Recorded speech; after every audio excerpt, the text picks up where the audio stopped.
بسم اللہ الرحمن الرحیم۔ محترم ناظرین، السلام علیکم ورحمۃ اللہ وبرکاتہ۔ قطب مینار مسجد قوت الاسلام پر ہندو فریق کا دعویٰ خارج۔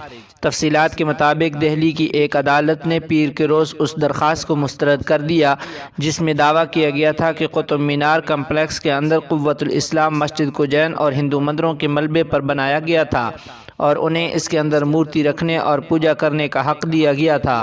عدالت نے یہ فیصلہ تیرتھنکر ارشد دیو کی طرف سے دار درخواست پر سنایا، جس نے وزارت ثقافت، حکومت ہند اور آثار قدیمہ کے سروے آف انڈیا وغیرہ کو فریق بنایا تھا۔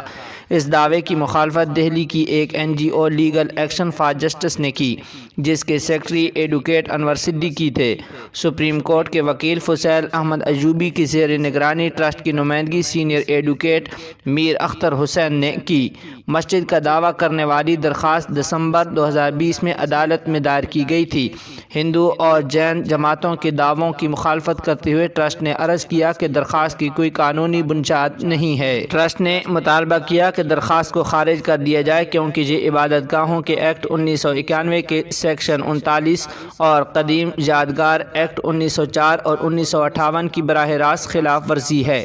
درخواست گزاروں نے دعویٰ کیا تھا کہ محمد غوری کی فوج نے قطب مینار کمپلیکس کے اندر جین اور ہندو مندروں کو مسمار کر دیا تھا اور قطب مینار کے علاوہ ان کے ملبے پر ایک مسجد بھی بنائی گئی تھی۔ درخواست گزاروں نے ٹرسٹ بنانے کی اجازت اور مسجد کے اندر بتوں کی پوجا کرنے کا حق مانگا۔ ٹرسٹ نے درخواست گزاروں کے دعووں کو چیلنج کرنے کے لیے ثبوت کے ساتھ ایک لمبا جواب جمع کرایا۔ مسلم فریق نے عرض کیا کہ قطب مینار کو حکومت ہند نے 16 جنوری 1914 کو ایک گزٹ نوٹیفیکیشن کے ذریعے ایک محفوظ یادگار قرار دیا تھا۔ اس میں کہا گیا ہے کہ اس کے وجود کے پچھلے 700-800 سالوں میں مسجد سمیت اس کمپلیکس میں مسلمانوں کے علاوہ کسی اور مذہب کے پیروکاروں نے کبھی کوئی عبادت نہیں کی۔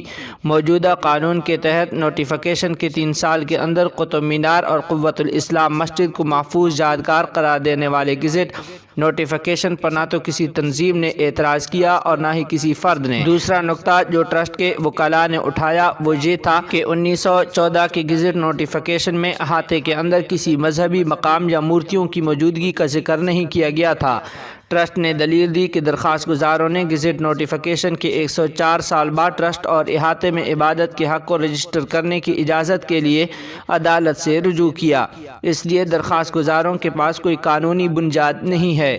ٹرسٹ نے عرض کیا کہ کمپلیکس کے اندر 1191 سے پہلے یا 1191 کے بعد قطب مینار اور قوت الاسلام مسجد کی تعمیر کا کوئی ثبوت نہیں ہے۔ ٹرسٹ نے نشاندہی کی کہ عبادت گاہوں کے ایکٹ 1991 کی دفعات قطب مینار اور اس کے اندر کی مسجد جیسے معاملات میں کسی قانونی مداخلت کی اجازت نہیں دیتی ہے۔ 1991 کا ایکٹ ٹرسٹ نے کہا تمام مذہبی مقامات پر جمود کا انتظام کرتا ہے، جیسا کہ یہ 15 اگست 1947 کو موجود تھا اور کسی تبدیلی کی اجازت نہیں دیتا۔ چونکہ قطب مینار کو 1904 میں ایک محفوظ یادگار قرار دیا گیا تھا، اس لیے 1958 کے ایکٹ کی دفعات لاگو نہیں ہوتی۔ لہٰذا ٹرسٹ نے دلیل دی کہ اس معاملے میں صرف عبادت گاہوں کے ایکٹ 1991 کے تحت موجود دفعات لاگو ہوں گی جو درخواست گزار کی طرف سے مانگی گئیں کسی بھی سرگرمی کی اجازت نہیں دیتی ہیں۔ چوتھا، ٹرسٹ نے دلیل دی کہ پٹیشن اصول کے اصول اور 1963 کی حد بندی ایکٹ کی خلاف ورزی کرتی ہے۔ ان دلائل کی بنیاد پر ٹرسٹ کے چیئرمین محمد اسد حیات اور اس کے سیکرٹری ایڈوکیٹ انور صدیقی نے مرکزی حکومت اور آرکیالوجیکل سروے آف انڈیا کو ایک میمورنڈم بھی پیش کیا تھا جس میں عرضی گزار کے دعووں کو مسترد کرنے کا مطالبہ کیا گیا تھا۔